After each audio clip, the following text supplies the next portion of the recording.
Shalom and Boker Tov. Rabbi Eric Solomon, Raleigh, North Carolina. It is 7:25 on Tuesday, May 26th. I want to talk this morning about masks and how it relates directly to our Torah portion of the week. So the Torah portion is called Naso, and it deals with a number of themes, but one of them is the most ancient piece, the scholars tell us, in the entire Torah, which is the priestly blessing.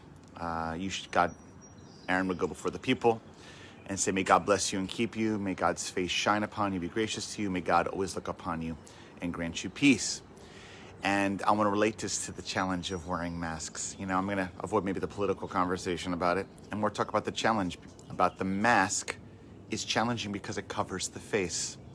And the face reveals and it communicates so much between human beings. And myself, I sometimes can look at people, just maybe you hope from the eyes squinting, maybe they're smiling towards you. Or I try to do the same thing to others because we can't communicate as much or very little, really, relatively speaking, without showing our face because of the covering of the mask.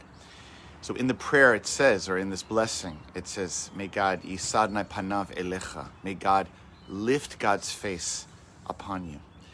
And in the beautiful kind of spiritual imagination, the idea that God is placing God's face upon us and really revealing God's face towards us is one of the most key and fundamental experiences of a human being, or desire of a human being.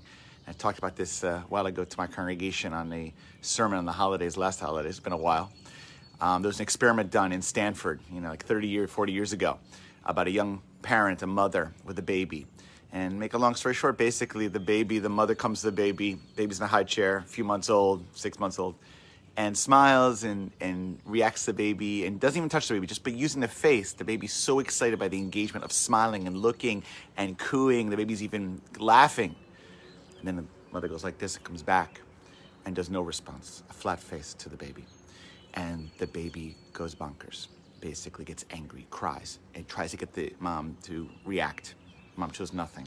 And they did this experiment to show that how much the face, just what the face says, what the face shows, can make a person feel loved, appreciated, joy, or can feel sadness, or really a sense of being ignored just from the face.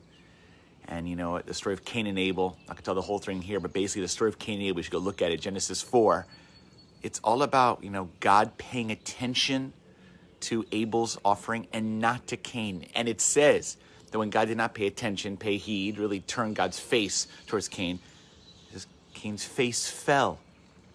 The whole idea, even in Torah, that showing the face, revealing the face, giving the fullness of the face, that is what human beings desire, attention, but that attention shown through the face, and then lack of face is what can cause a sense of rejection and sadness.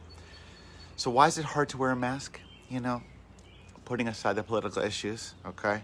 Aside the fact that it's just annoying. I get it. It's because we can't feel that face. But maybe we should imagine, like it says in the blessing, may God's face shine upon you, that when a person's wearing a mask, they're doing it not only to protect themselves, but they're doing it as an expression of love for other people.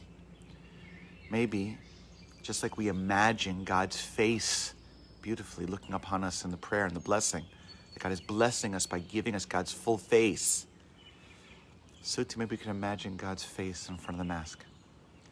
Kind of just a generic, loving, you say like partsuf, a kind of countenance, I think is the word. Just a sense of love, a loving face coming from behind the mask, maybe on top of the mask. Maybe we need to use our imagination like we do for blessings and prayers in the Torah, and use that for when a mask is worn now. So it's tough to wear a mask. The Torah recognizes that not showing the face is a real loss. It's a lack of connection. At the same time, when we're doing it out of a sense of love, it's just like God loves us. Maybe we can see God's presence in front of the mask. Boker Tov, safe, sweet day.